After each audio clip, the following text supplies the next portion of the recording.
Hello, good day. Our topic for today is all about DC circuits. Day. Our topic for today is so let's start with basic concepts first. Let's start with charge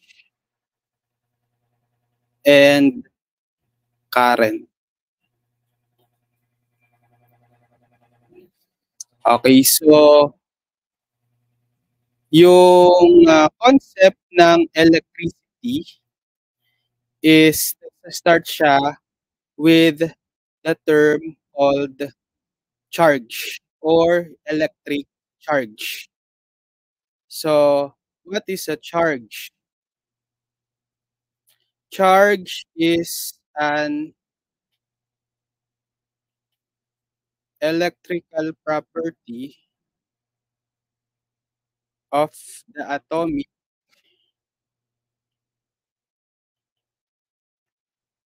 particles of which matter consists.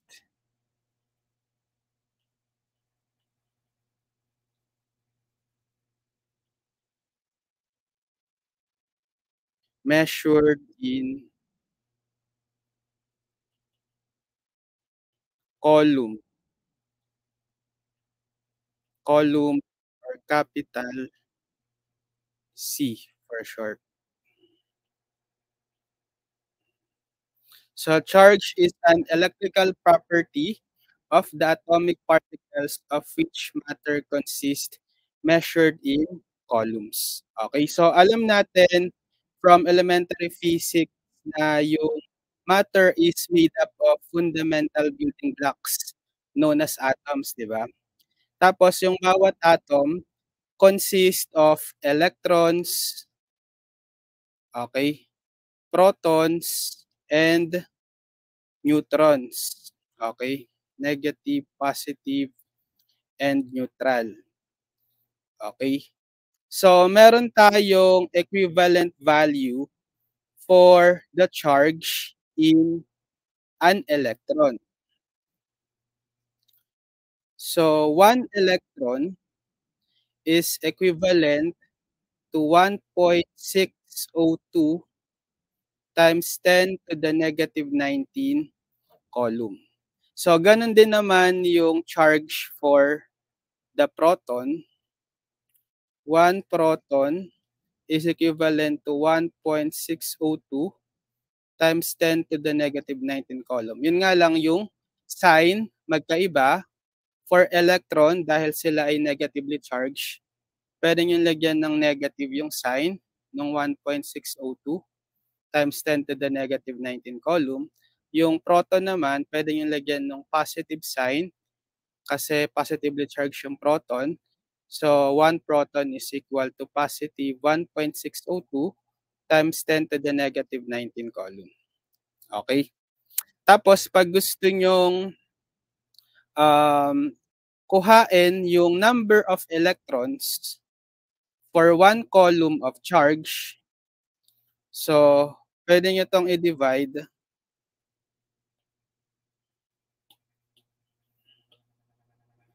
Okay.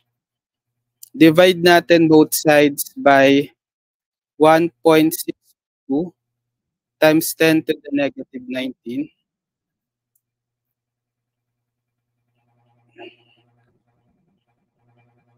Okay.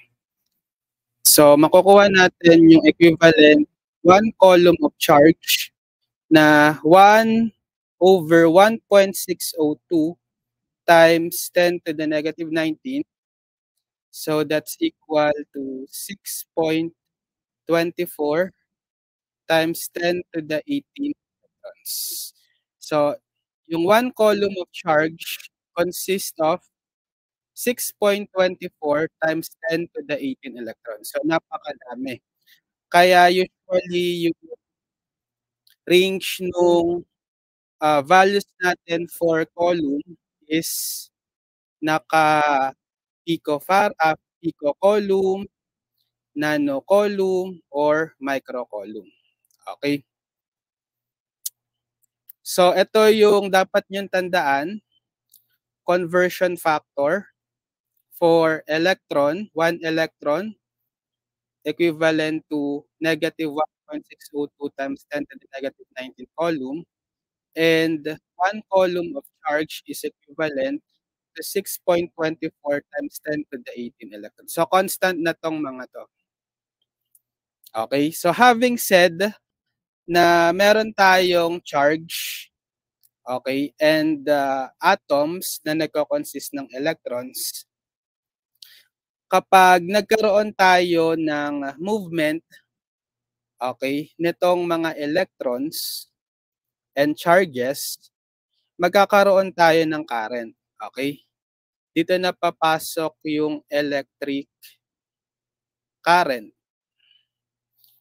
So what is electric current? Electric current is the time rate of charge, time rate of change of charge.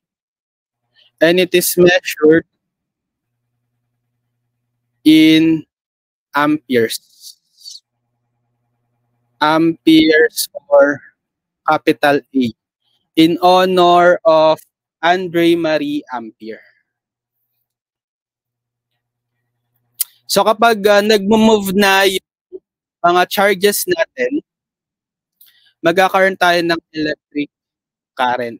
Okay, so imagine niyo meron tayong wire. Okay, meron tayong wire. And then kapag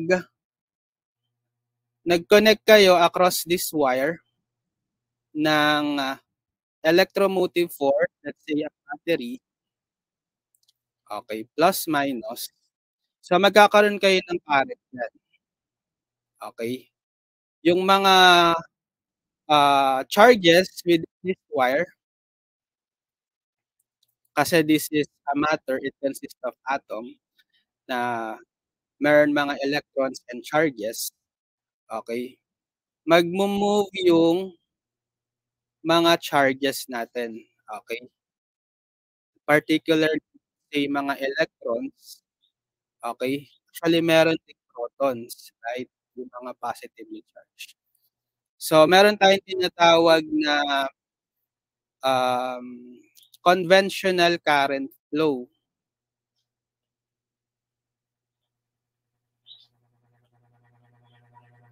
Yung conventional current flow is the flow of positive charges.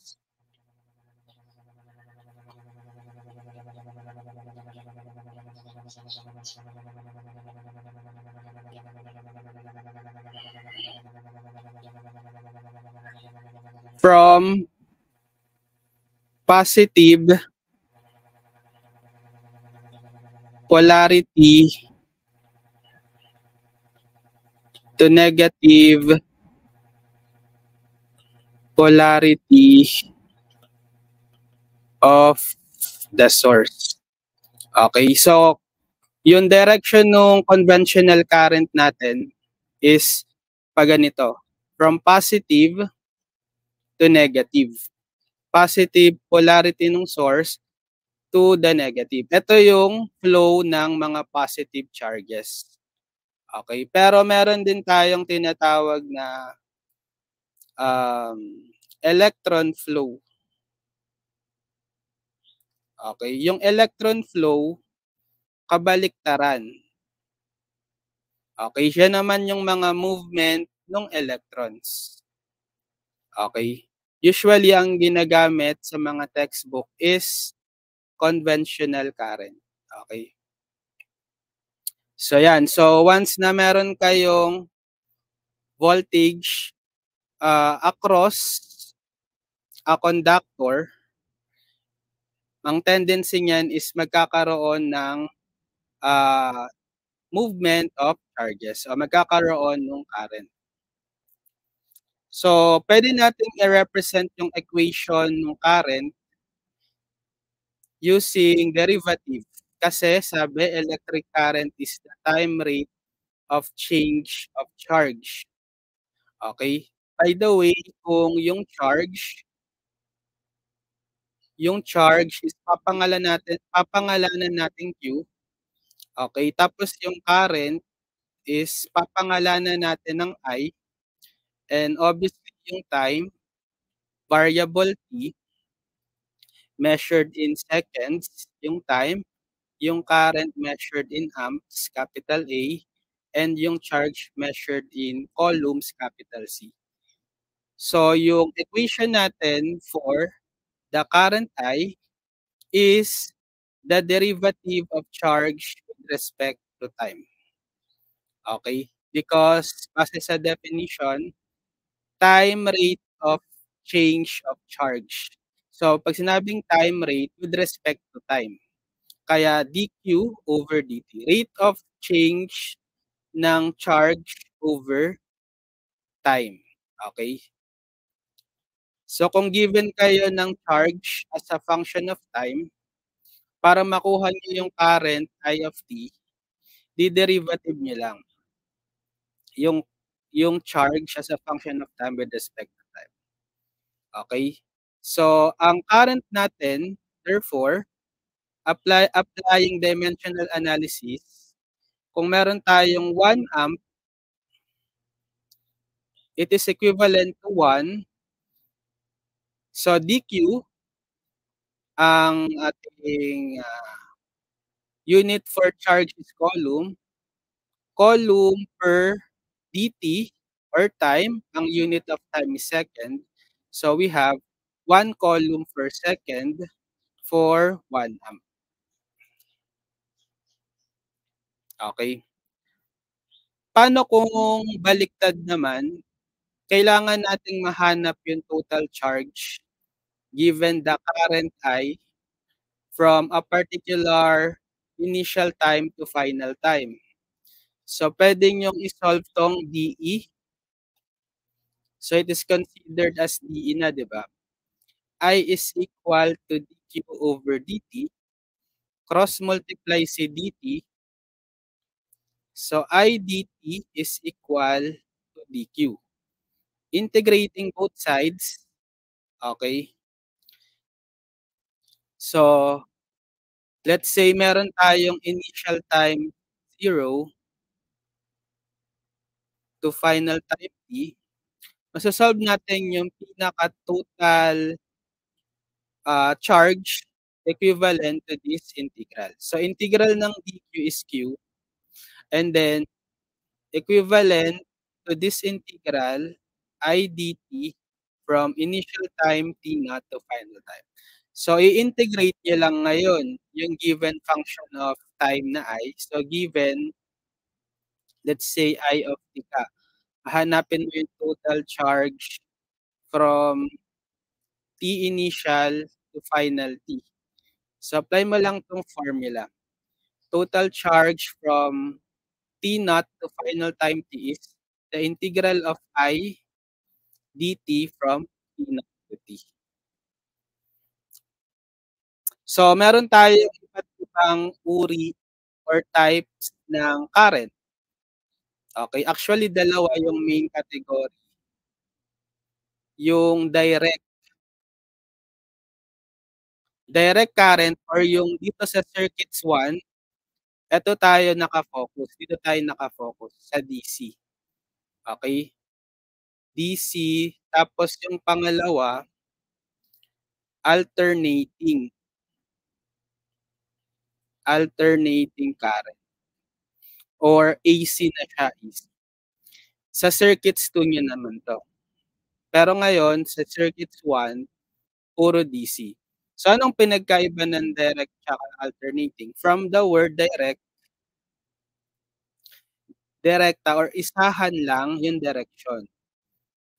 I mean, hindi siya nagbabago ng fix yung value niya nung current. Kung ipa-plot mo yung current versus time, yung direct current, let's say meron siyang value dito, 5 amps. So current measured in amps and time measured, let's say, in seconds. So direct current ito kasi fix yung value natin na 5 amps kahit anong oras man dito sa horizontal at anytime t, right? Palaging 5 amps. Okay?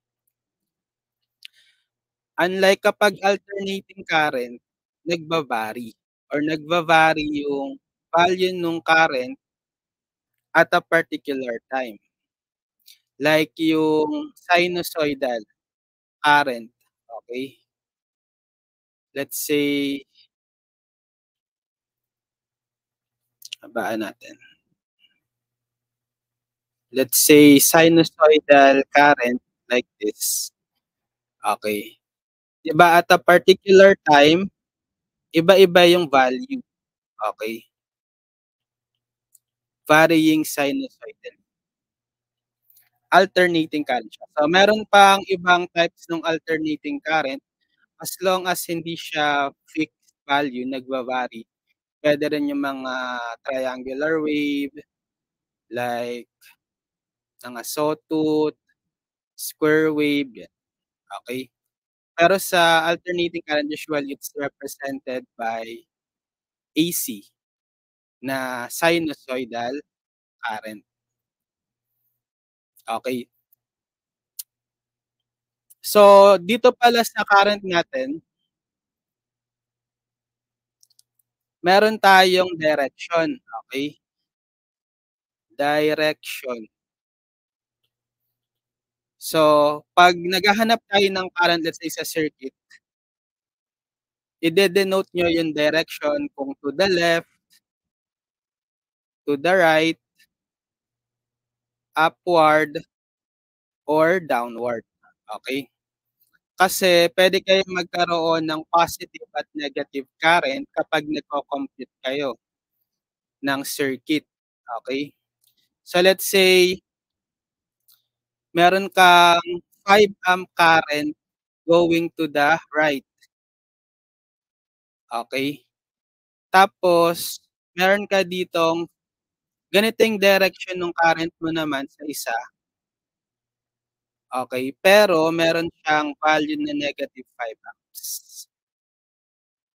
So, ibig sabihin yan, pareho lang sila ng direction at value.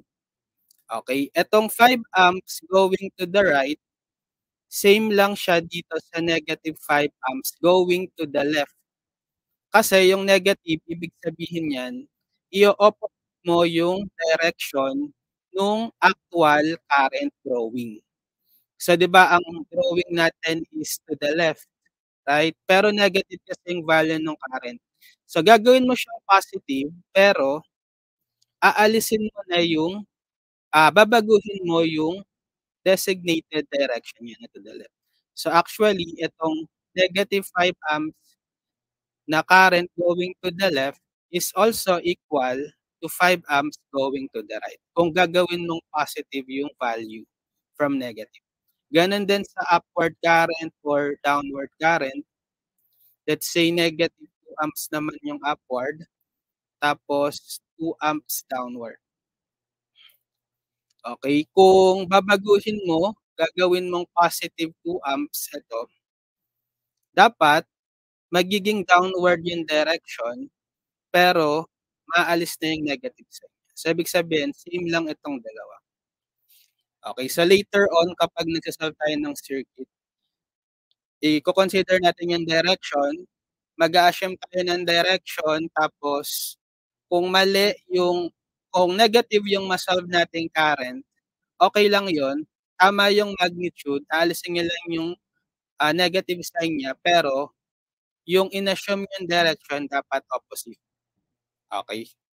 So, tuturo natin yon later on. So, sige, ito yung mga concept ng current na na-discuss natin. Sige, mag-solve tayo ng sample problems. Illustrative problems.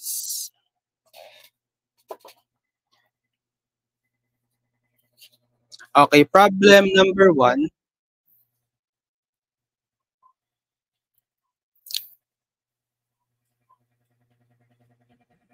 How many columns are represented by these amounts of electrons?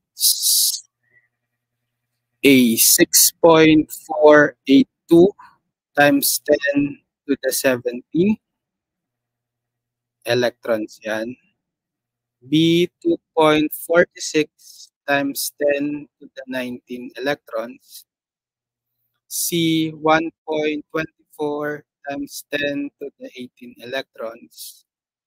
D, 1.628 times 10 to the 20 electrons.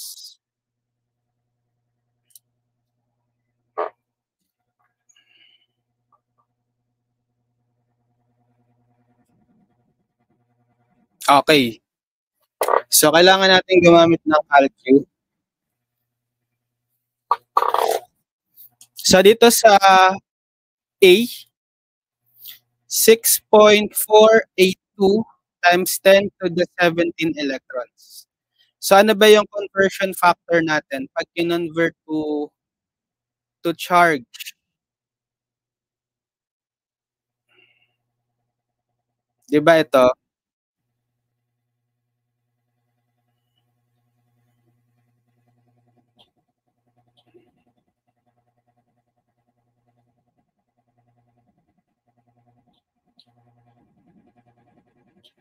Okay.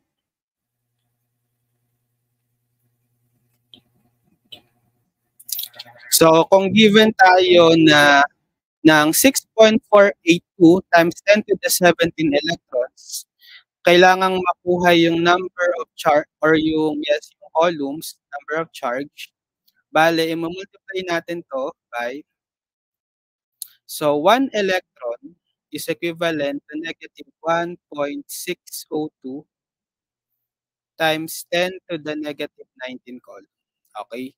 So, dapat sa numerator si column, sa denominator si electron, para makakancel si electron. Tapos, mag-e-end up tayo sa final value or final unit na charge. So, ang input niya sa calcu ay 6.482 raised to negative, positive 17 times, so negative 1.602 times 10 to the negative 9. Okay. So, approximately or exactly, sige, i-round up na lang natin. Negative 0.10384 column. Okay, next, yung part B naman, ito, ganun pa rin. I-multiply lang natin. So, 1 electron is equivalent to negative 1.602 times 10 to the negative 19 column.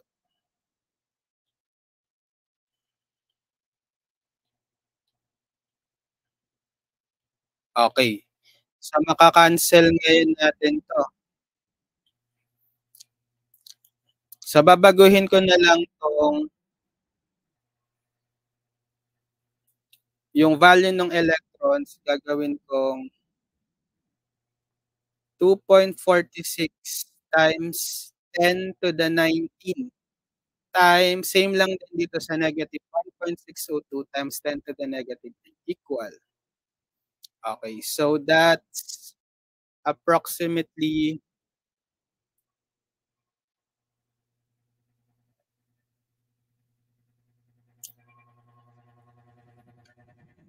negative 3.94, sige, 1 column.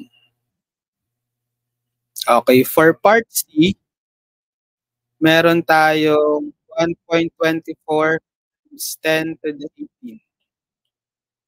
Okay. So times ulit, 1 electron is equivalent to negative 1.602 times 10 to the negative 19 coulomb. So palitan lang natin tong value ng number of electrons. So gagawin kong 1.24 times 10 to the 18. Okay. Negative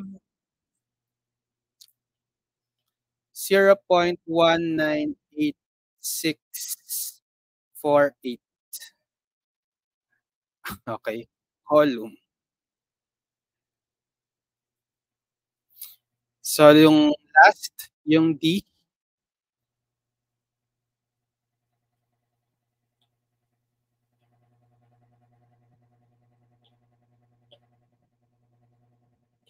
Okay. For D, so times ulit natin.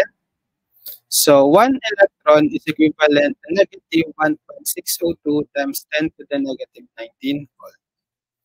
So baguhin lang natin tong electrons, number of electrons, gawing 1.628 times 10 to the 20th equal. Okay. Negative 26.081. Negative 26.081 coulomb.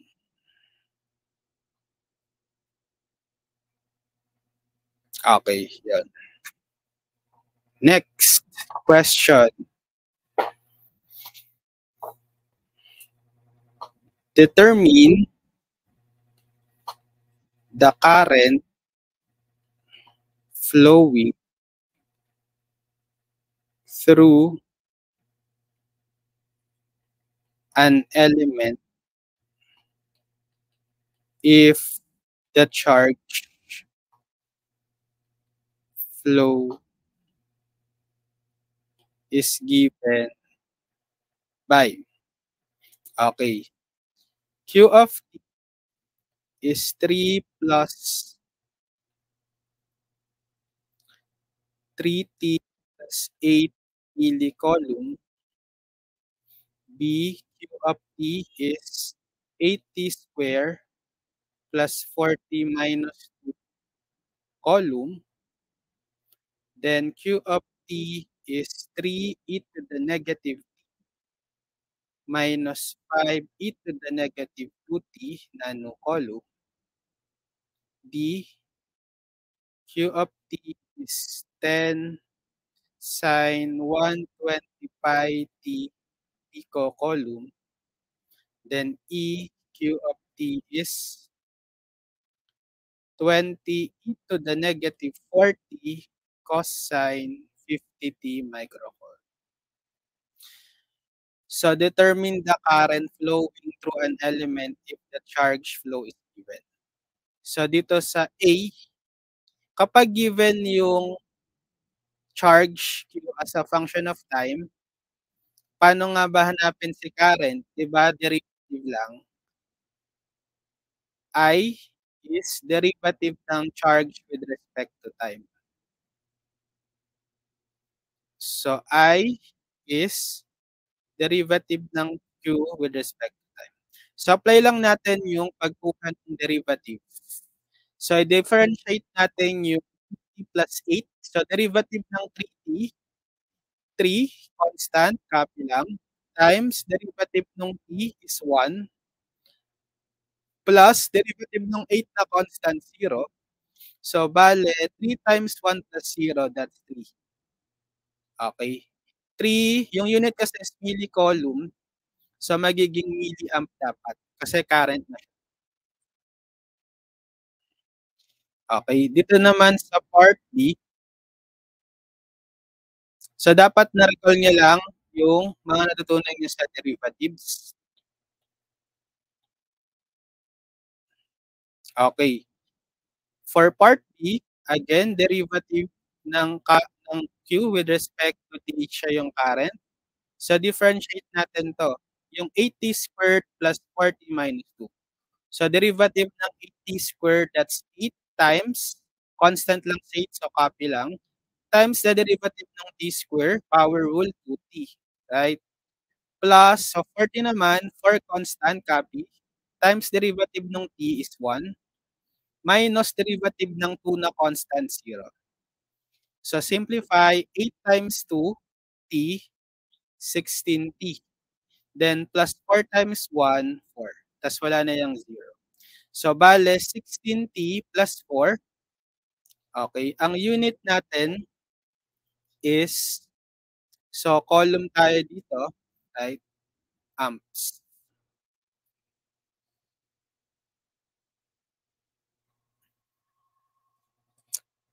For part C naman, anong given natin sa part C? Okay, copy.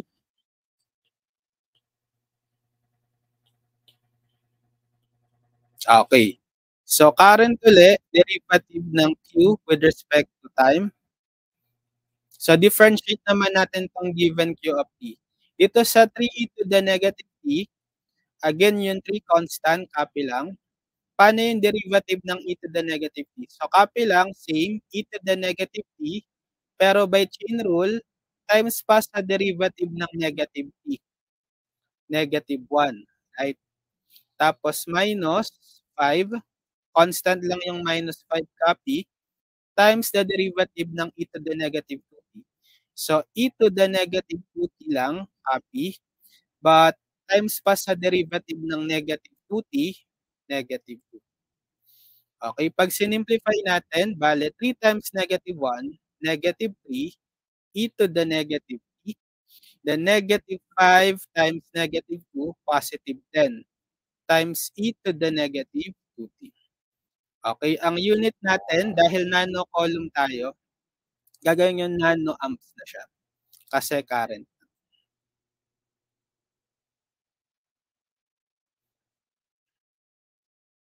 Okay, next, dun sa part D. Part D, ito naman daw, yung Q of T.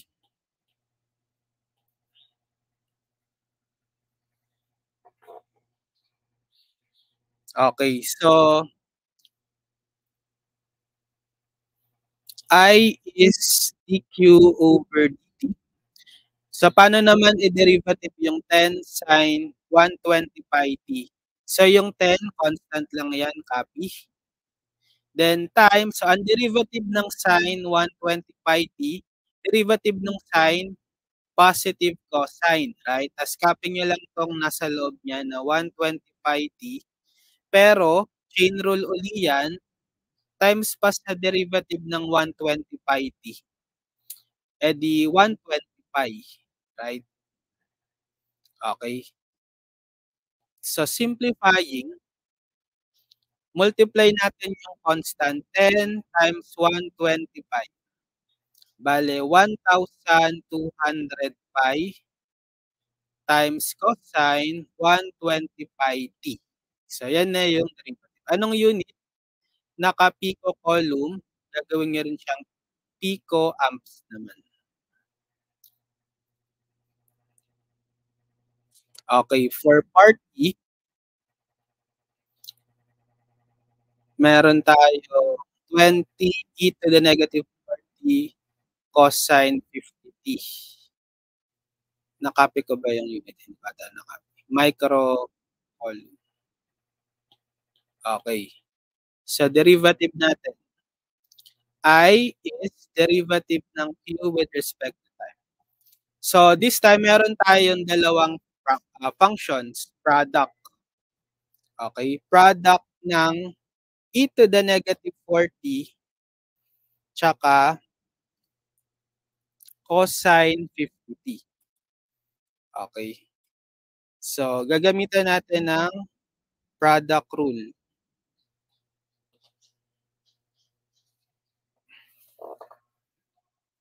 Paano yung product rule?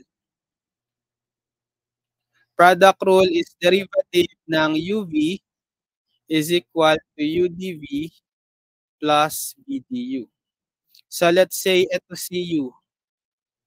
U is 20 e to the negative 40 Tapos B si cosine 52.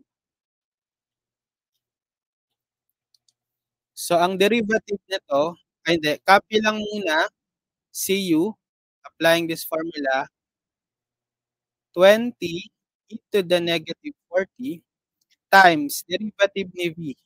Ito si V. Okay. So ito si V. Ang derivative niya, ano naman ang derivative ng cosine? 'Di ba negative sine? Copy niyo lang itong 50t sa loob. So negative sine 50t, tapos chain rule. Chain rule times sa derivative ng 50t, which is 50. Okay, plus copy yung V. Ang V natin is cosine 50t times the derivative ng U. Ito yon yung U natin, right? So derivative ng 20 e to the negative 40. So copy lang yung 20 constant. Derivative ng e to the negative 40 is e to the negative 40 din, times by chain rule, derivative ng negative 40, negative. Okay, simplifying, multiply natin yung mga constants. So 20 times 50, 1,000, right? Tapos may negative kasi si sign, magiging negative 1,000. Then, unahin ko tong e to the negative 40 followed by sine 50t. Tapos dito naman, sa second term, constant multiply 20 times negative 4. Negative 80. Okay? Tapos copy na lang itong e to the negative 40 times cosine 50t. Okay? Ang unit niya ngayon is, ano yung prefix natin kay column? Micro. Okay, so dapat micro amps din siya. Okay, gusto niya i-factor out niya pwede niya i-factor out yung negative e to the negative 40. Okay, matitira sa loob dito is 1,000 sine 50t. Kasi ito magiging positive na kasi pinactor out na yung negative. Positive 80 cosine 50t. So, pwede ring naka-factor. Okay. Sige, next problem. Paano kung find the charge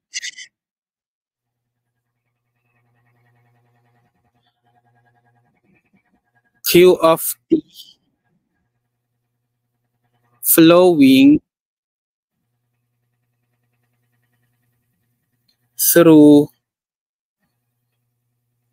a device if the current is, okay, I of T is equal to 3 amps and may condition na Q of 0 is equal to 1 coulomb. Tapos B, I of T is 2T plus 5 milliamp. Q of 0 is 0. Tapos I of T is 20 cosine 10t plus pi over 6 microamp, and Q of 0 is 2 microcoulomb. Then D, I of T is 10 e to the negative 30t sine 40t amps. Q of 0 is,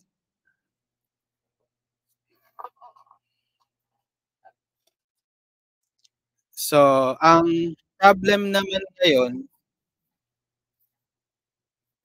meron tayong current. Hahanapin natin yung charge. Okay? So, dito muna tayo sa part A. 'Di ba yung formula natin kanina, integral naman ito. Okey, eto. So, Q is integral ng I dt from t to t.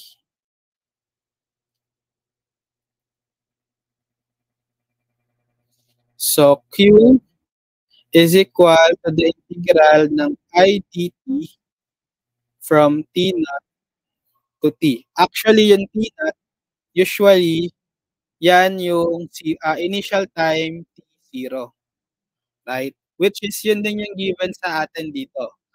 Okay? Kasi dapat, ang gagawin natin diyan,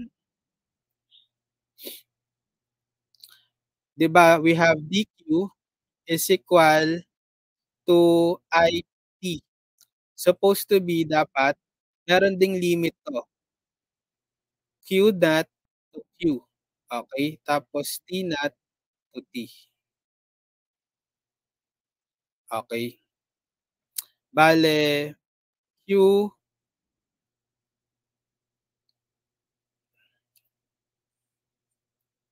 yung makukuha natin dito 'pag in-evaluate yung definite integral na 'to, magkakaroon ka ng initial value nung q, which is ito.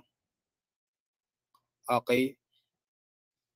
Tapos final value ng q, yun yung magiging pinaka-final q of t. Okay?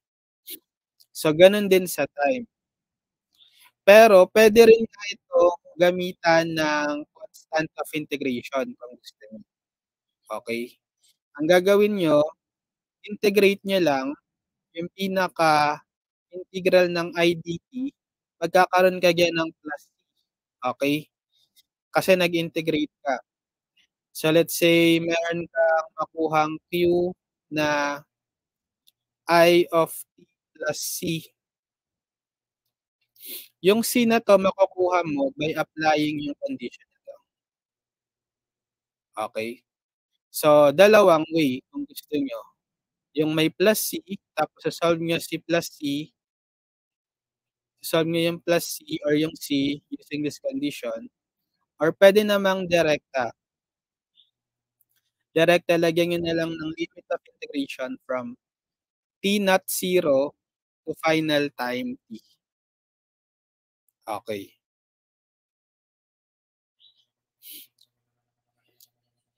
So, ito magiging q of t minus q of 0 equal to the integral ng I dt from t naught to t, which is ito usually 0 right? So, magiging equation natin is q of t equal to the integral of I dt from 0 to t transpose negative q of 0 plus q of 0. Okay.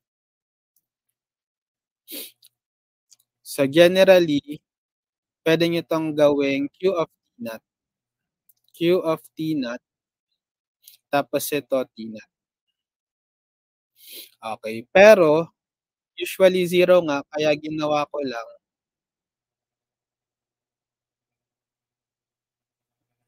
ginawa ko lang 0 kanina, diba? Pero ito yung general formula.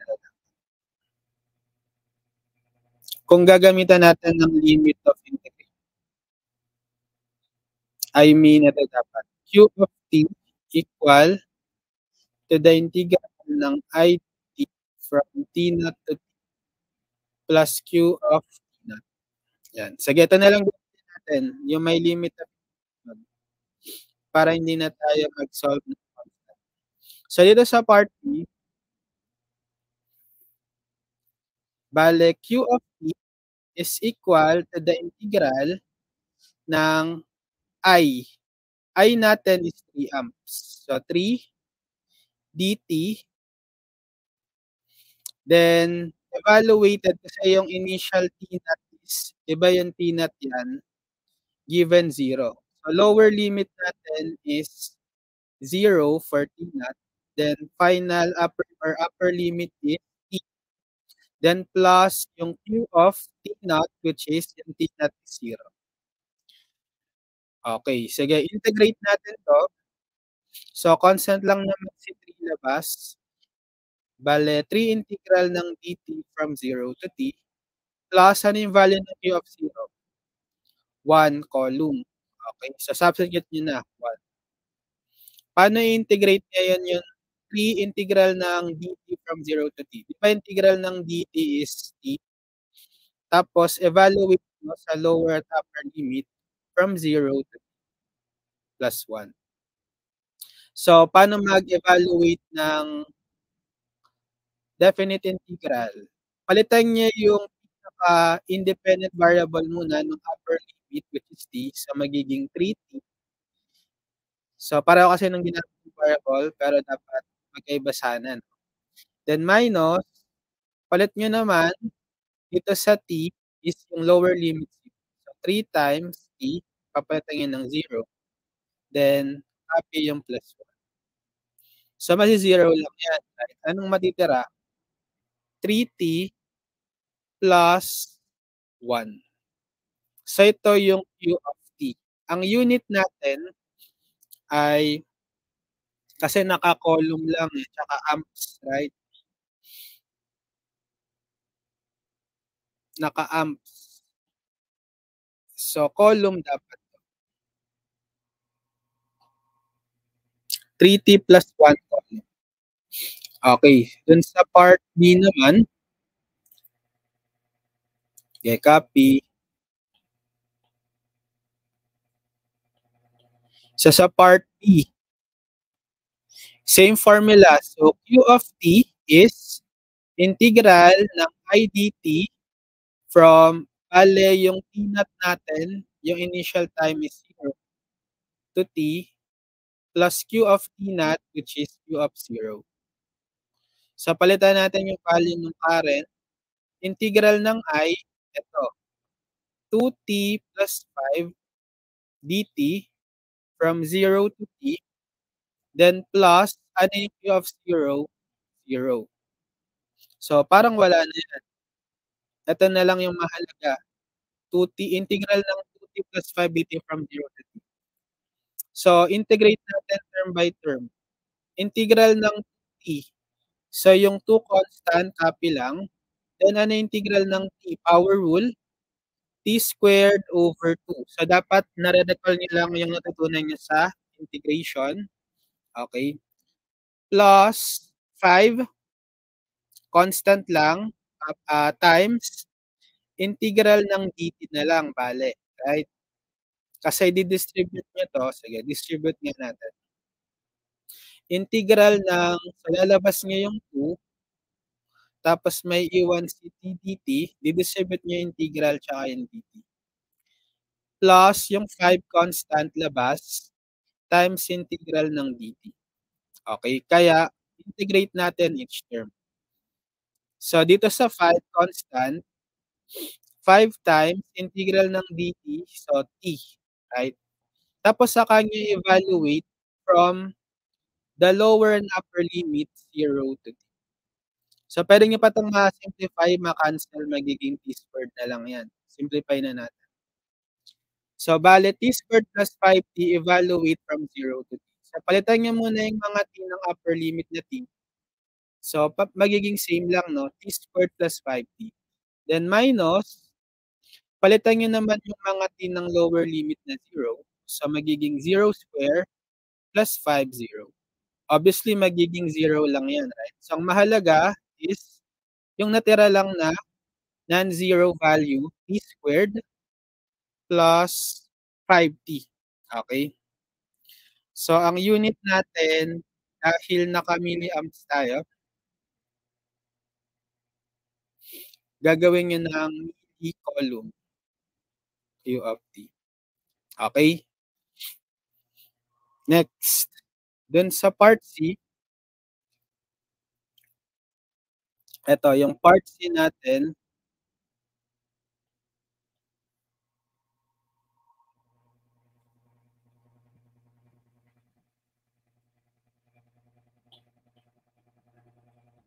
Yan. So again, Q of t is integral ng I dt from 0 to t plus Q of 0. Yung t naught natin is 0 rin, right? It's a given. So integral ng, so yung I, palitan natin ng yung value 20 cosine 10t plus pi over 6 dt from 0 to plus. So yung Q of 0, papalitan natin, meron siyang value. Micro. Okay. Anong value nung micro din pala yung current. Okay. So plus 2 micro. Yan. So paano ngayon i-evaluate yung integral nito? Try go. Right? So labas niya lang tong constant 20, then magiging integral ng cosine 10t plus pi over 6dt plus 2 from 0 to t. So mag-let u tayo. Let u be equal to dito sa 10t plus pi over 6. Derivative ng u, du. Derivative ng 10t plus pi over 6. Derivative ng 10t is 10, right? Plus pi over 6 constant. So derivative is 0. So 10 na lang to. 10, lagay ko ng dt. So kailangan lang natin is dt, right? Etong extra 10 na coefficient, eliminate natin by dividing both sides by 10. So magiging 110 dt is dt. Substitute. Bale 20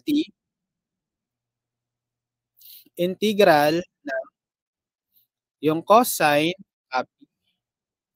Then itong 10t plus pi over 6, yan na si u, right? Cosine u. Tapos yung dt na to, 1/10 du. So mapalitan nyo yan ng 1/10 du. Okay? Pwede nyong ilabas yung 1/10 kasi constant. Mamumultiply 20 times 1/10. Ilan na yan? 2. So 2 integral ng sine u du. Okay, inalis ko muna yung lower at upper limit. Mamaya ibabalik na lang natin. Pero integrate muna natin, hanapin yung pinaka-indefinite integral. So 2 times, anong integral ngayon ng sine u? So standard, cosine pala to. Ba't naging sine? Cosine. Di ba ang integral ng cosine u is positive sine u? Okay. So babalik mo na lang yung u as in terms of t ulit, 10t plus pi over 6. Yan. Saka nyo ngayon evaluate doon sa lower at upper limit from 0 to t. Okay, tapos may plus 2 ka pa dito kanina, so huwag kalimutan. Kopyahin nyo. So, palit mo na yung t, upper limit sa mga t, so magiging same lang. 2 sine 10t plus pi over 6. Then minus, yung 0 naman, ipapalit mo sa 10t. Bale, 2 sine 10 times 0, itong t papalitan mo ng 0, plus pi over 6, tapos plus 2. So, 2 sine 10t plus pi over 6, copy lang, minus 2 sine, so 10 times 0, 0, plus pi over 6 plus 2. So, 2 sine 10t plus pi over 6 minus 2. Ano yung sine pi over 6? Yung pi over 6, di ba, special angle, 30 degree. So, sine 30 degree is, di ba, kalahati, 1/2 plus 2. So, simplify nyo pa, 2 sine 10t plus pi over 6. Negative 2 times 1/2, negative 1 plus 2. And negative 1 plus 2, positive 1. Sige, simplify na natin. So, ito yung value nung Q of t. Ang unit niya na is naka-microamp kasi tayo, gawin yung microcoulomb. Okay. So, next yung hindi, D.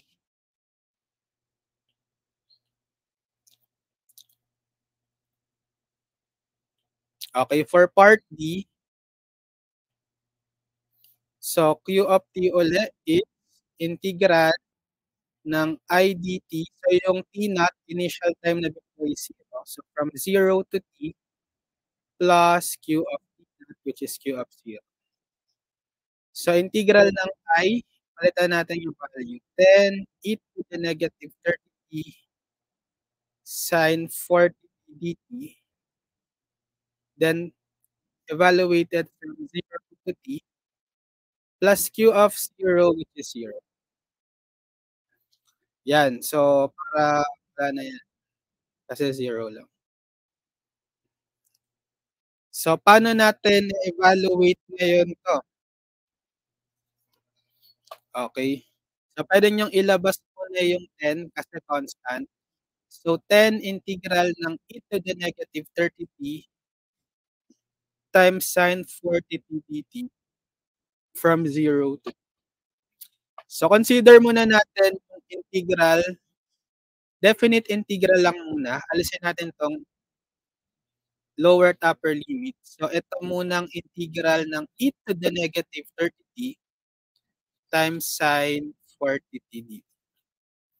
So, pwede yung integration by parts. Kasi product ng exponential e, base e, tsaka trigonometric. So, mas madali yung DI method nito. Case 2 ng DI method. Sige, mag-DI method tayo. So, kapag DI method, pipili kayo ng i-differentiate tsaka i-integrate. Dito sa e to the negative 30 tsaka sine 40t. Sige, yung i-derivative natin is e to the negative 30t, tas automatic yung i-integrate is sine 40t. So, first derivative, maglagay pala muna tayo ng sign convention sa gilid. Sa DI method, meron yun. Plus, minus. Extend nyo lang, depende kung ilang beses kayo mag-differentiate and integrate. So, first derivative muna ng e to the negative 30t. So, copy lang yung e to the negative 30t. Pero by chain rule, times the derivative ng negative 30t, negative 30, right? So, ito yung first derivative. First integral naman ng sine 40t. Okay, shortcut formula lang dyan. Integral ng sine 80 dt is negative 1 over a cosine 80 plus c. Ibig sabihin, kapag yung nasa loob lang ng sine nyo is a constant times the independent variable. Parang ito, di ba, 40 coefficient lang times the independent variable. So, pwede natin shortcut formula para hindi na tayo mag-use ng. Okay, so gayahin natin to. Integral value ng sine 40t ay negative 1 over a. Yung a is yung coefficient ni t, 40.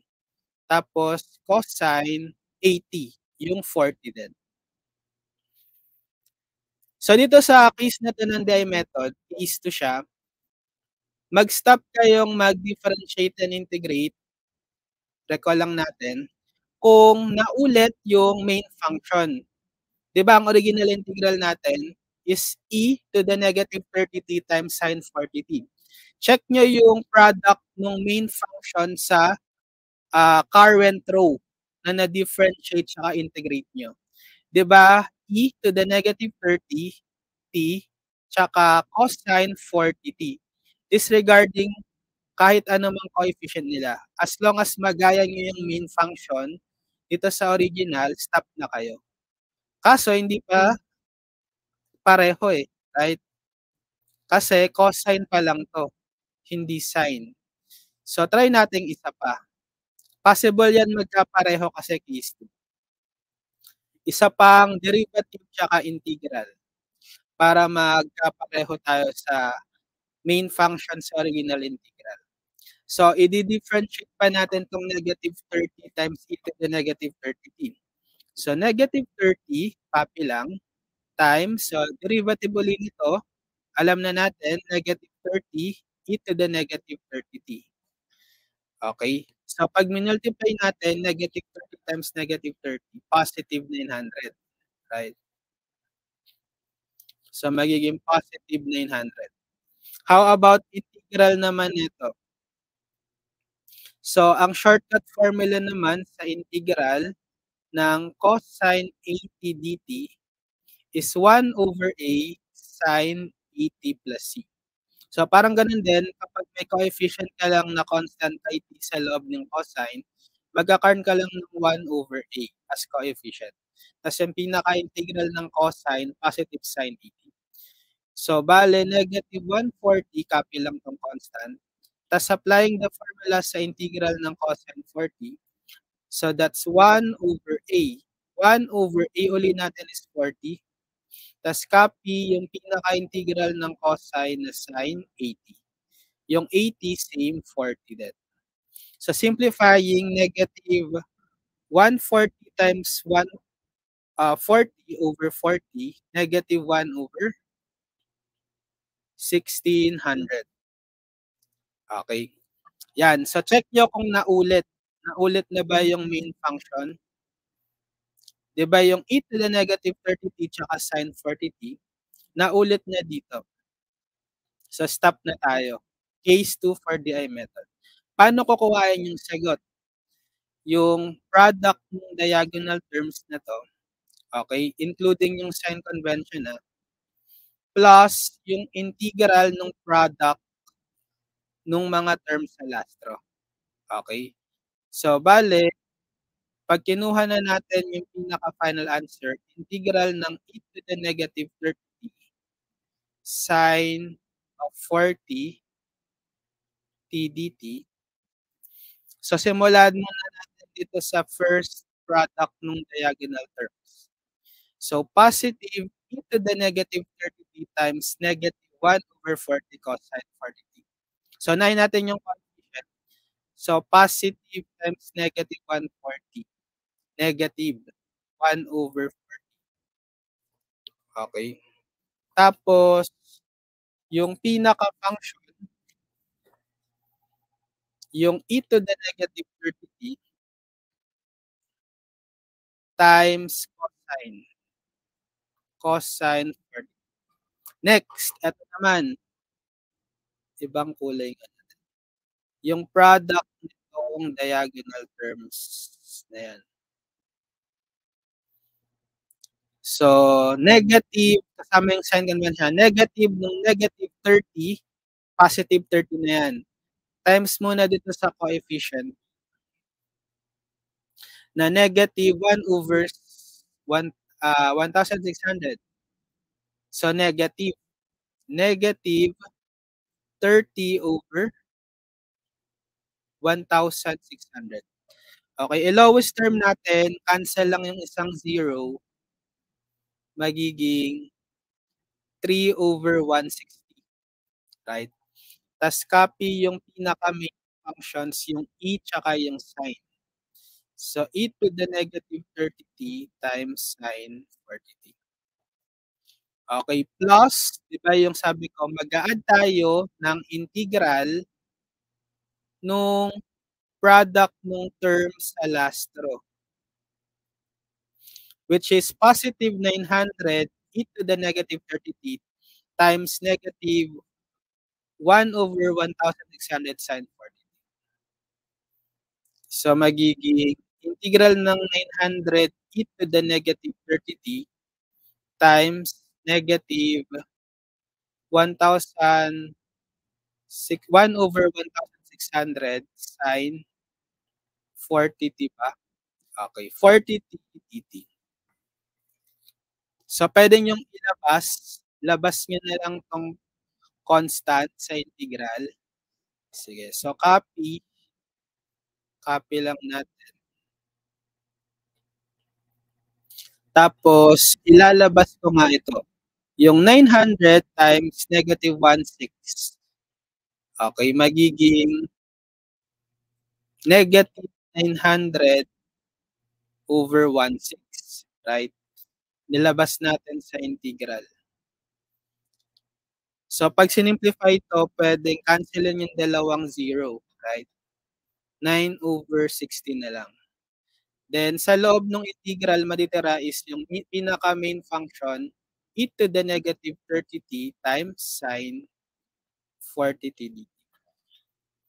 Okay, anong napansin natin? Naulit yung integral ng e to the negative 30t sa kaliwa dito sa kanan. Same sila, right? Pwede nyo i-combine yan. I-transpose nyo lang sa kaliwa itong negative 9 over 16, integral ng e to the negative 30t sine 40t. So, magiging integral ng e to the negative 30t sine 40t dt. Pag nilipat ito sa kaliwa, magiging from negative, positive na siya. Positive 9 over 16, integral ng e to the negative 30t sine 40t dt. Tapos, equal dito sa term sa right side, copy lang natin. Okay, sige. Pag isang line, isang ano na lang natin, isang linya. Yan. Tapos, pwede nyo i-combine ngayon ito, di ba? Coefficient nito is 1 plus 9 over 16, ilan yan? 1 and 9 over 16. In improper fraction, 25 over 16, right? Times integral ng e to the negative 30t sine 40t dt. Okay. So, pwede natin, sige, factor out natin dito si e to the negative 30t. E to the negative 30t times, sama na natin yung negative. Kasi pareho negative. So, may iwan dito is yung coefficient 1 over 40 cosine 40t, tas plus na to. Okay, kasi pinactor out yung negative. Coefficient 3 over 160 times sine 40t. So, kailangan nating ma-solve is yung pinaka-integral lang ng e to the negative 30t sine 40t dt. Ayaw natin yung coefficient niya na 25 over 16. Eliminate natin. Okay, pwede nating i-multiply both sides by the reciprocal nito. 25 over 16, which is 16 over 25. So, multiply natin both sides, left and right side. So, multiply ko rin itong kanan na 16 over 25. Okay. So, maka-cancel na to. Right? Mako-compute na natin yung integral ng e to the negative 30t sine 40t dt equal, so distribute na lang natin, bale negative e to the negative 30t 140 times, okay, 16 over 25 cosine 40t plus 3 over 160 times 16 over 25 sine 40.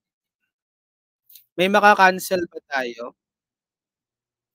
Okay, dito sa 16 tsaka 40, common nila is 4.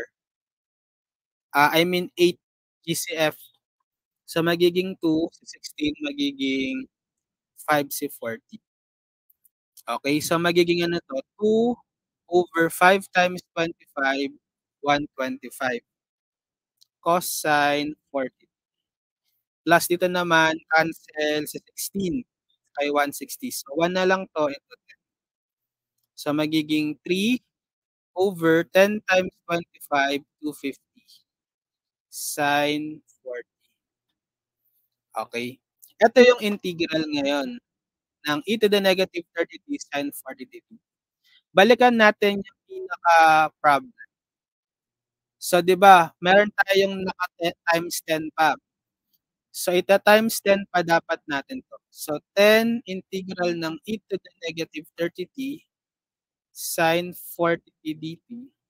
Whatever yung nakuha natin dito, ta-times 10 din natin.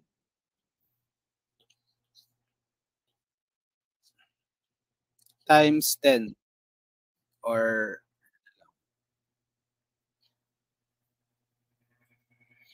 okay, so magiging distribute negative e to the negative 30t 2 times 2, 10 times 2, 20 over 125 cosine 40t plus 10 times 3, 30 over 250 sine 40t.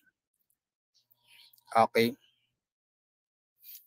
Pwede nyo i-convert na lang to decimal kung gusto niyo. Okay? Pag kinonvert natin to decimal,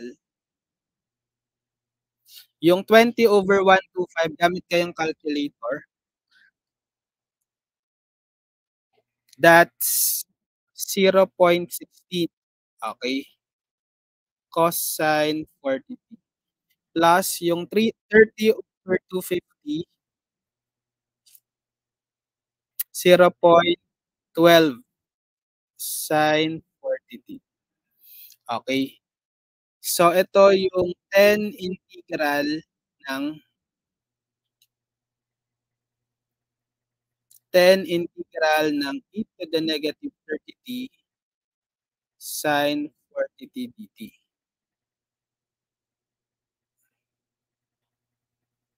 Okay. Pero, definite integral yan, di ba? 0 to t. May lower at upper limit. Evaluate pa natin. So, 0 to t integral nito, bale, yung indefinite integral na to, i-evaluate pa natin from 0 to t. So, palitan natin yung mga t muna ng upper limit na t. So, copy lang. Right? Okay, then minus, papalitan naman natin yung mga t ng 0. Okay? Lower limit naman. So, negative e to the negative 30 times t, papalitan yun ng 0. 0.16 cosine 40t, papalitan ng 0, plus 0.12 sine 40t, palit ng 0. Yan. So, magiging copy lang to, yung original. Ito. Pero, simplify natin to ngayon. Itong part na to. Diba yung negative ng negative, positive na yan. Then, e to the negative 30 times 0, e to the 0, or 1 na lang. Right? So, 1. Or kahit wag natin isulat, 1 lang naman. Times the quantity 0.16 cosine 40 times 0. Diba, we have 0.16 times cosine 40 times 0 is cosine 0 to 1. Plus, ito naman, 0.12 sine ng 40 times 0 or sine 0 is 0. Okay, so bale, ito matitira 0.16. So, copy natin to. And then, yung matitira dito, kasi 0 na to, 0.16 times 1 or 0.16.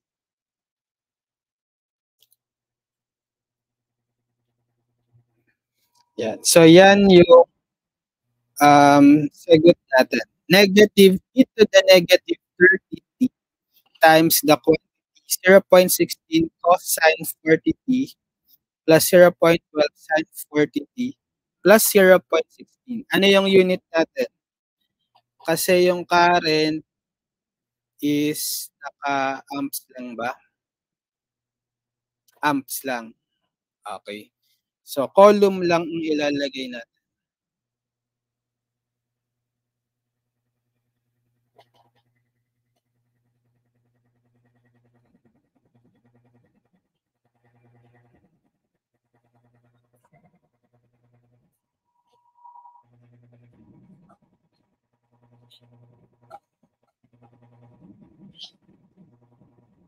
Okay, next. Number 4.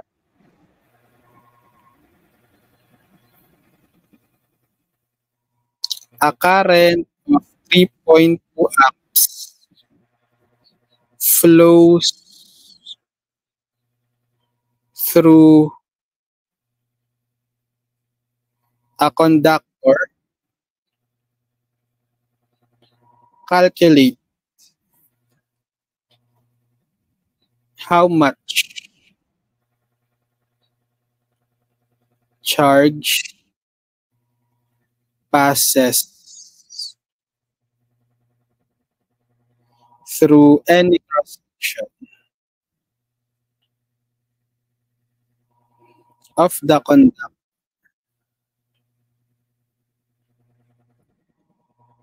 in 20 seconds. So given yung current 3.2 amps, so DC current lang siya, right? Okay, fixed value 3.2 that flows through a conductor. Calculate how much charge passes through any cross section of the conductor in 20 seconds. So pag hinahanap yung total charge, 'di ba, integral ng I dt. Okay? So from 0 to 20 seconds. So yun yung lower to upper limit natin, 0 to 20. So assuming na yung initial, wala kasing binigay na initial current. Yung Q of 0 niya is 0. Okay? So integral from 0 to 20 ng I, which is 3.2. So constant value lang yung current natin. So integrate, labas si 3.2 kasi constant, right? Matitira is integral from 0 to 20 ng dt. So 3.2, ano integral ng dt? T. Tapos evaluate from 0 to 20. So 3.2 times t, papalitan nyo yung t ng 20, upper limit. Then minus 3.2 times yung t, papalitan nyo naman ng 0. So 0 lang yan. So ang pinakasagot is 3.2 times 20, that's 64. Okay, unit is coulomb. Total charge is 64 coulomb. Okay, next, number 5.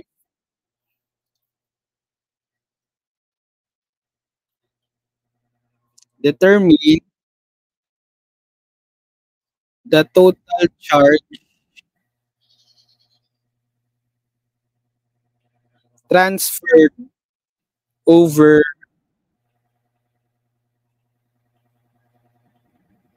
the time interval of 0 less than equal t less than equal 10 seconds when I of t is 1/2 t amps. Okay, so determine the total charge ulit. Q, transferred over the time interval from 0 to 10 seconds when I of t is 1/2 t. So, same formula, Q is integral ng I dt. So, yung lower limit is yung initial time sa given interval 0 to the endpoint ng interval, final time 10. Okay? So, assuming yung initial charge ulit is 0 kasi walang binigay.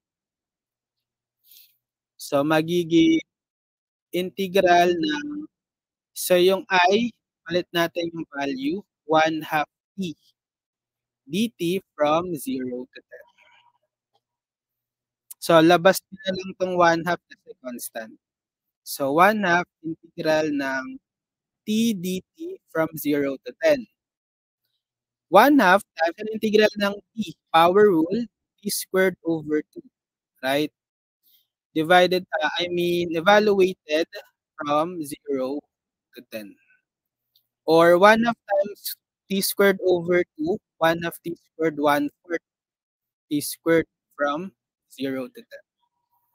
Okay, so palit muna natin yung 10 sa t, upper limit. Magiging 1/4, 10 squared, then minus lower limit naman, palit sa t. 1/4 0 squared. Pero 0 lang 'to, right? So matitira is 1/4 times 10 squared which is 100 and 1/4 ng 100 ay exactly equal to 25 coulomb. Okay. So this is the total charge.